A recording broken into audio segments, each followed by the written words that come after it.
First Mining Gold says it's advancing 2 of the 10 largest undeveloped gold projects in Canada. The company closed an $8 million financing in September. CEO is Dan Wilton. Dan, welcome back to Kitco. It's a pleasure to be here. Thanks for having me. Let's step back first. What is First Mining Gold focused on? First Mining Gold is focused on advancing its Springpole gold project in Ontario, which we are taking through the environmental assessment process and actually targeting to submit our final environmental assessment report into regulators at the end of this month, which is a major milestone. And we're also advancing and exploring our Duparquet gold project in the heart of the Abitibi Gold Belt in Quebec. Talk a little bit about Springpole first and talk about that environmental assessment. Why is it so important? Why will it be a milestone? I mean, it's such a milestone. We've been in the environmental assessment process since 2018. So a lot of work and study and consultation has gone into the development of this final EA. And it's a very complicated and a very long process to go through. So I think but it's necessary when you're permitting a big project in Canada.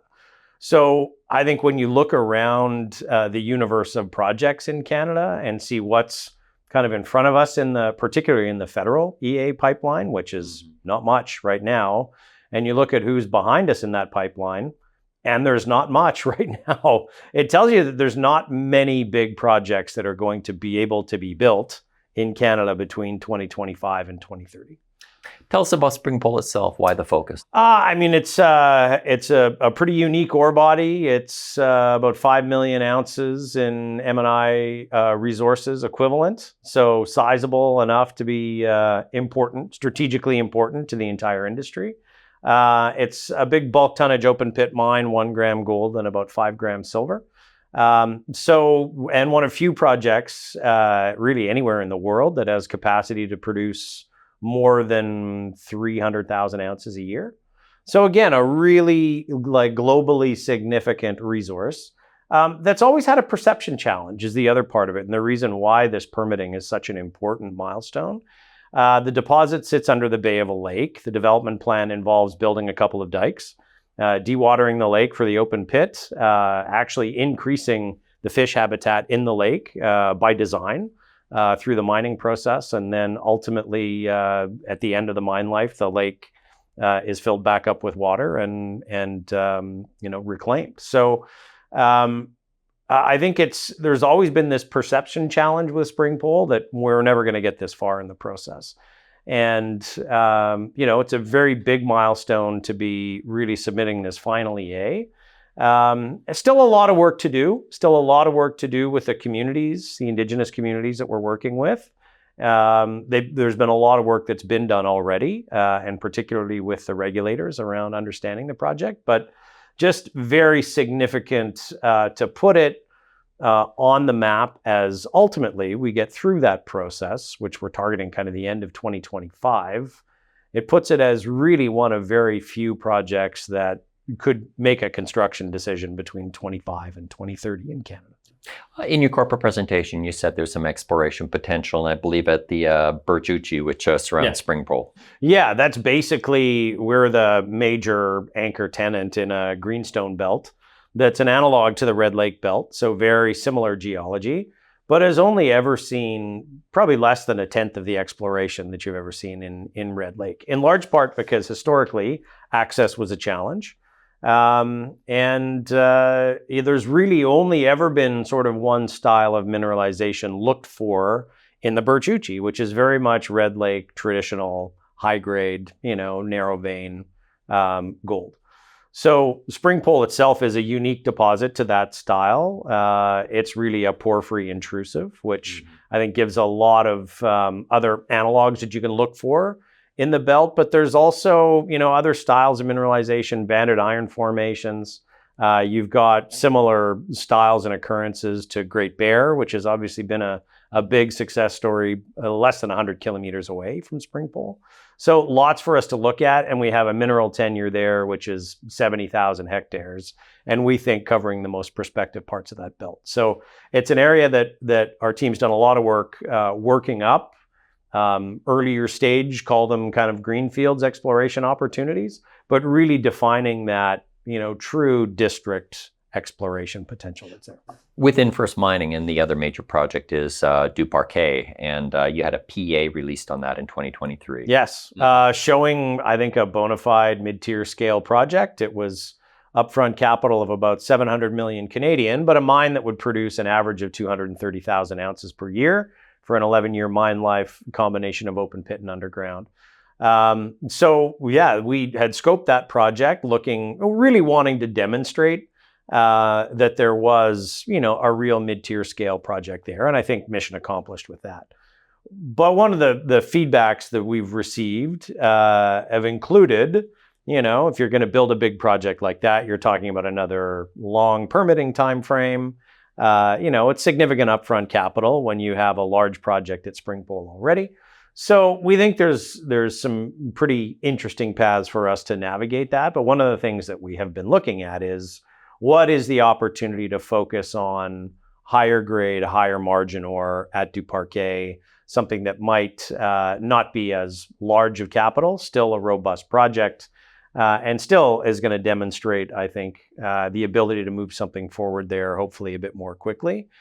But the other real story at Duparquet is the exploration potential there, because, it was in the 1930s, the largest gold mine in Quebec, which a lot of people don't appreciate. But it was really only ever mined down in the 30s to the 50s, down about 500 meters. Anyone who knows Abitibi geology knows that the real mines tend to start about a kilometer down. And it's an area that's renowned for its vertical continuity. It's why they've mined, 200 million ounces out of the Abitibi over the last 100 plus years. So we think that's something that our exploration team has really been keying in on, and starting to see some really interesting results coming from our drilling campaigns there. So lots more news to come from that in the coming weeks and months. You've had these models that you've been putting out, the EA as well as a PEA, but let's talk about this gold prices and really part of the impact upon your projects. Because I mean, when Kitco Mining was talking to you last, and that was the spring of 2023, gold was at 1950 at that time, right now as well too. So we've added $600 plus during that time. How does that change the economics of your project? Well, it's one of the big things about our projects and having large scale projects. It's that leverage to the gold price that you get from just the size and scale. So, and reasonably well-defined projects as well lets you sort of say, okay, for every $100 in the gold price, what's that NPV sensitivity that you'd see? So for us, if you look at both projects combined, every $100 in the gold price is $250 million US of after-tax net present value increase to our projects. And when you factor that Springpole, the PFS was done at a $1,600 gold price, so we're currently $1,000 higher in spot gold price right now. Duparquet was done last year at an $1,800 gold price. The economics, we show this in our investor deck, but we've got, call it, $2 and change a share just based on those technical studies at those gold prices. If you look at that on anything remotely close to a spot gold price, you've got NPVs in excess of $5 a share. We're trading today at 13 cents. So that's the kind of leverage that you get. We really say leverage in three fashions. One, leverage to the gold price because of the fundamentals of the project. Number two, you have leverage to the valuation because we're starting at, we and other developers, we're not alone in this, but it's such a unique opportunity with the gold price having run and the developers' equities that haven't. You can get into these things at less than 0.1 times that net asset value, when historically advanced projects have traded at 0.4 to 0.6 times. So you have leverage from reversion to the mean in the valuation per ounce, or the valuation based on that net present value. You have leverage to the net present value increase from the gold price. And you've got leverage to exploration success, which is going to continue to build out and grow that resource inventory, which is something that is becoming harder and harder to demonstrate when you're talking about investing in producing gold projects today. Well, Dan, let's talk about M&A and intermediates having to replace their production. What are you seeing right now with M&A happening in the gold space? It's interesting.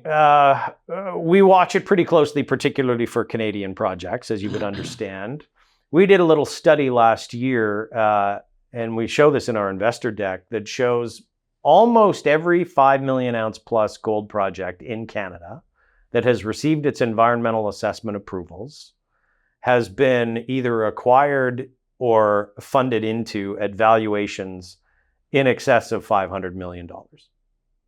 And a lot of those happened, sort of pre-2020 in a much lower gold price environment. So, we've got 2 projects that would fit that criteria. Does that underpin, at first blush, $1 billion value for First Mining?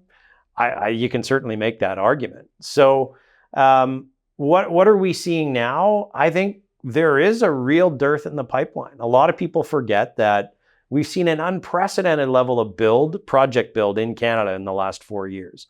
Really 7 major gold projects, either built or currently in construction, but most of those kind of coming to the end of their life. You look at what comes behind that in project pipeline for large projects in Canada, and it's a very, very short list. In terms of the ones that investors can invest in today, it's a very short list. All those large projects have to go through permitting processes, and we know where we are in the permitting process, which is at the front of the pack, or not, or near the front of the pack. There's a couple others that, would be potentially reasonably close to us, but it's not like there's 10 projects coming through like there was even if you look back 10 years ago. You had a number of projects coming through these permitting processes. Right now, there's almost nothing in behind it. So you've had a lot of activity around acquiring these projects being built or acquiring them pre-construction, with Goldfields buying a Cisco as the most recent example. But those set pretty interesting value benchmarks when you think about that being acquired for $200 an ounce and we're trading today at $7 an ounce. Like, there's a lot of room to see the value grow in First Mining. And I think the fundamentals of the story in terms of the milestones we're going to be hitting in the next 12 to 18 months are really going to solidify that value. When do you think this trickle down happens to the junior space right now? So, it's been a market that's been sold to warm. We had the run up in gold prices at the start. We really see that the GDX was kind of keeping pace with the rise in the gold price instead of actually seeing the leverage that's going to be happening. Mm-hmm. And, it's as far as equity prices go in like the junior space, you could probably say they've been very selective right now, where there's been companies that just still hasn't seen an uptick right now to the space. What do you think is going to be changing, Dan? I think it's going to be demonstrating the cash flow that the sector is generating. I think if you look, we were talking about this before, if you're looking at, we all kind of said, people just need to see the Q2 free cash flow. It'll be, multiples of what Q1 free cash flow was. And it was, because you had the difference between an average gold price in Q1 that was probably $2,100 and an average gold price in Q2 that was closer to $2,300. Well, that was a significant increase in free cash flow in the sector. You now look at what that's going to look like for Q3, where that's going to be even higher, probably $2,500, $2,400, $2,500. Q4 is starting off with gold price in a $2,650 range, as I looked at my Kitco screen this morning, as I do every morning, by the way. I think that cash flow is coming and it's got to get picked up, but we haven't really seen the generalists reallocating to the sector. We haven't seen index rebalancing having such a big impact, but it's going to come because these gold companies are generating record levels of free cash flow and are trading at actually really attractive discounted historical valuations. And remember that a lot of them have doubled already and some of them tripled over the course of the last year. So we have seen some of that in the GDX particularly, a little bit in the GDXJ, but where you haven't seen it at all is in the developers like us. So this move up has actually increased the access to capital. So you've seen a number of us and our peers be able to access funding, which, in size, you talked about our 8 million brokered financing. We have a concurrent non-brokered financing that's closing next week as well, which will be roughly the same size in the end. So, that's allowed us to really kind of fund most, if not all, of our 2025 plan. And similar, some of our peers been able to raise in that kind of 20 to 25 million range.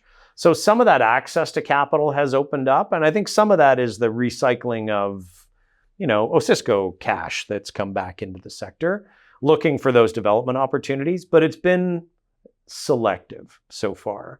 We haven't had the rising tides rising all boats. What makes that happen, in my mind, really is you're going to start seeing more aggressive strategic investment and acquisition opportunity from large caps and mid-tiers who know that there is no way that they can find and advance projects for less than they can buy them for today. Lastly, Dan, next 12 months at First Mining. Lots going on. So again, key catalysts, us getting our final environmental assessment submitted at the end of October. Lots of drill results are going to continue coming out at Duparquet. Some interesting work that we are doing around this potential higher grade scenario at Duparquet that we've been looking at. That's something we haven't decided if that really forms a new PEA or not, but it's something that we're working on. And then ongoing exploration and moving through that environmental assessment process at Springpole. That process has a lot of milestones in it that'll be important, I think, for investors to watch, because it will give a real sense, I think, of how, you don't really wait to the end. It's not nearly as binary as these things seem. There's a lot of information on the way through in terms of comment response, in terms of, sort of a lot of the information that's made public with the regulators. So, yeah, very, very big next 12 to 15 months here. Dan, thanks for your time. Pleasure as always. Thanks, Michael. My name is Michael McRae. You're watching Kitco Mining.